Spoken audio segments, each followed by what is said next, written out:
Good morning from the Dubai Sports Council headquarters in Dubai. Very pleased to welcome Mr. Matt Bailey. Basically, very good day. Thank you very much. A very big day.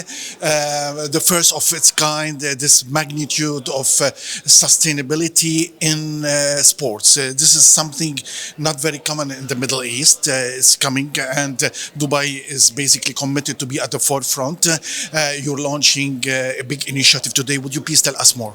Sure. Well, thank you firstly for interviewing me today. Really, this speaks to the vision, I think, of the Dubai Sports Council, who put sustainability front and center of their 10-year strategy that they first announced last March. The Desert Vipers is a cricket franchise that plays in the ILT20, and we're a new business.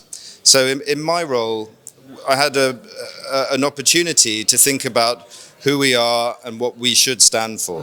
And that's quite a unique opportunity. And I think that in today's day and age, where the world is under so much pressure in different ways relating to sustainability, that it made sense to put that front and center of our business. So I'm very proud to say that we're the first cricket franchise to have ever calculated its annual carbon footprint. Yes. We've published that, we've made that public, which is very unusual for a sports team. First of its kind. I think so. And we're also Dubai's only signatory to the United Nations Sports for Climate Action Framework. That means that we are obliged to publish annually on our emissions, but it also means that we are bound to communicate and educate around sustainable themes. So, really, I think this partnership today is just the start of something really fantastic from the point of view of being able to influence people and policy. And with the Dubai Sports Council's kind support, really, I think that that's going to help us achieve our objectives quicker. And our hope as the Desert Vipers is that we can contribute positively to the Dubai Sports Council's own objectives. So you're leading by example for the entire Dubai or Middle Eastern community. As you know, besides the environmental impact, the social impact as part of ESG is quite essential in sports in particular. What do you have in this regard in terms of your strategy? Well, the first thing that we've done is undertake a sustainability in schools program.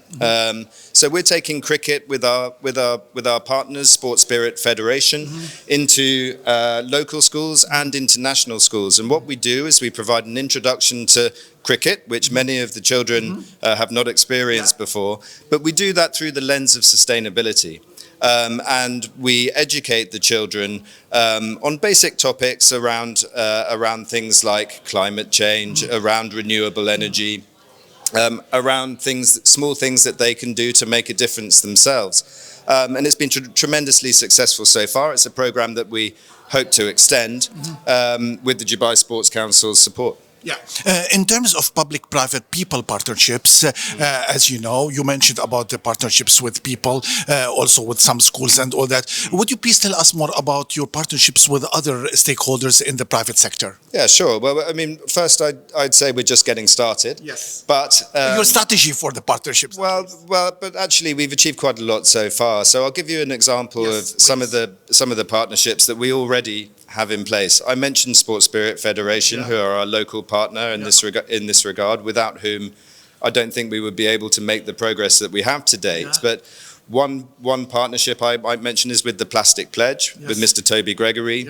I don't know if you know Mr. Gregory. He's an amazing gentleman, and we're working with him to encourage people to reduce single-use plastic consumption. If you go to an ILT20 match this season and you watch the Desert Vipers play, you will see that instead of fridges full of soft drink in plastic bottles, we have state-of-the-art mains-connected water filtration systems, and all of our players are using water bottles, which they're refilling. It may sound like a small thing, but actually that in itself is a first for cricket. So that's an example of one. Another one that I'd like to highlight that is really important to us that I'm particularly proud of is our partnership with the Environmental Change Institute at Oxford University. And you're going to relay it here to to this region in the Middle East? Well, we have currently a member of staff who has joined the Desert Vipers from the ECI, and this is a program that we were looking to repeat year on year. As you will know, one of the topics that is really important in the sustainability space is giving young people the opportunities and access that they need. Because, to be really frank with you, it's that generation that are more educated on topics around sustainability, and they're the people that we should be promoting. So there's a guy called Ben Hardy-Jones who's with us at the moment. He achieved a distinction in his master's from Oxford University in sustainability, and he's joined the team. So that's a partnership I'm really, really proud of.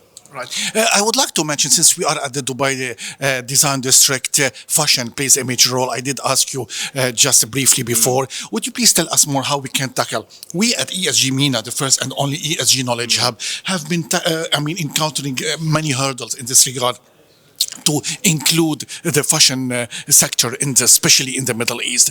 What can you tell us in this regard, and what can we learn from other practices globally, and how can we progress in this regard here in the Middle East? Absolutely. So I can speak to what we're doing specifically on that. So at tomorrow's game that I mentioned, we're encouraging fans to bring in old and used sportswear and exchange that for Desert Vipers fan jersey. Yes.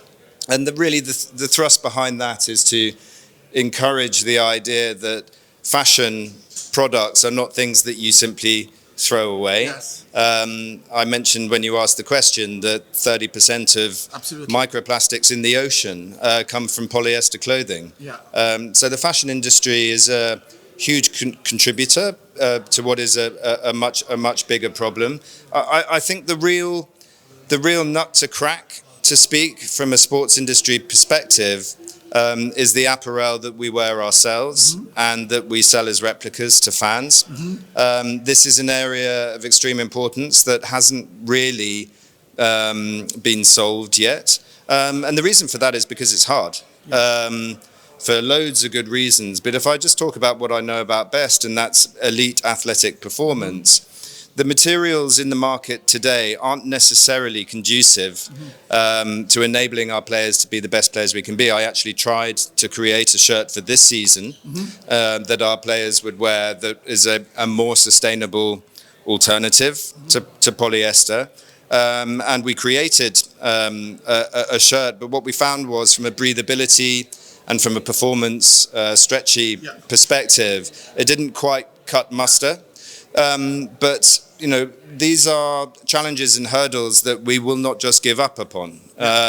So ahead of next season, one of the main things that we're going to be doing is looking to try and find, at least for our players on the pitch, an alternative that is better than the status quo today. And I'm meeting some people tomorrow about that. I'm also speaking at a conference in the Netherlands on this topic in March, where I'm meeting various suppliers. And I'm going to make it a personal mission that when the Desert Vipers run out for season 3 of the ILT20, you will see them in shirts that are at least a step better than the situation today. That's my commitment to you. Thank you very much, and we look forward to covering all your developments. What a noble mission you have. It's been a pleasure speaking with you. Thank you.